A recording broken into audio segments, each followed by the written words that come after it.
खुलुमबाय आंनि मुङा बासन्ति नार्जारि आंनि गामिया दिनेशपुर पश्चिम दिनेशपुर ओमफ्राय आंना फिसाजोआ न'आव फैदोंमोन ओमफ्राय दा न'आव सफैयाखै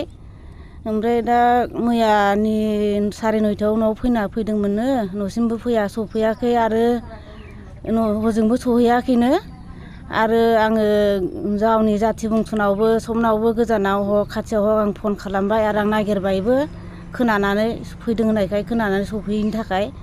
दा नागिरनानै मानसिखौ मोनाखै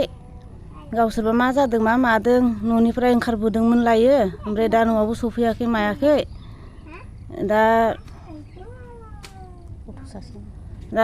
बेजों आंनि फिसाजोजों ओमफ्राय आंनि फिसौला सानै बिमा फिसा सानै दा बे गोमानानै दङ दा बहाय दङ बेखौ जों मिन्थिया ओमफ्राय बिनि गामिया जाबाय 9 नम्बर धरमपुर थाना मेरापानि बेनिफ्राय जिल्ला गलाघाट थाना मेरापानि सिगां समाव बेबायदि जादोंमोन नामा जायाखै बिदि जाफेराखै जे न'आव फैनो होनबाथाय न'आव डाइरेक्ट फैखायो बियो ओमफ्राय दाख्लै दावराव दावसि जानानैसो माने फैदोंमोन न'आव फैनो होननानै ओमफ्राय दा न'आवबो सफैयाखै नालाय बेनिफ्राय दा हजोंबो सहैयाखैनो फनजों फन जागासिनो बयबो ओमफ्राय नागिरलायगासिनो बिबथैफोराबो गासिबो न'नि जाथि बंस'फोराबो दा नै बेयावबो जय फुख्रिनि बेयाव फैदों खोनानाय लगालग दा मानसिखौनो जोंबो दा जे गोजान नागिर फैबाय मोनाखै दा माने बेखौ अबा मोनबाथाय माने हमनानै दोन माने खिन्थाहर बेनिफ्राय माने नामा जाबाय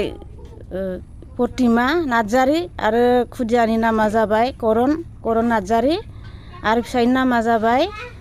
गनेश नार्जारि ओमफ्राय बिहाव बिखुनजोआबो न'आव गैया आरो फिसायाबो न'आव गैया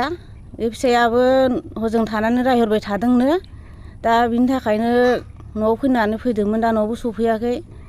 दा अबा लोगो मोनदोंबा अबा सोरबा नुबाय बायदोंबा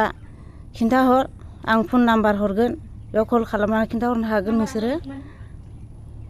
जेरावखि थाया माने एकदम जोंनो मानसिखौ नांथारगौ लोगोसे जा बिमायं फिसाजों गथ'बो दंफायो जा फिसौलायाबो दंफायो थारमाने जेरैखि जाया जोंहा फिसाजोखौ मोनथारनांगौ आरो बिमायं फिसाखौ ओमफ्राय फिसौलाखौ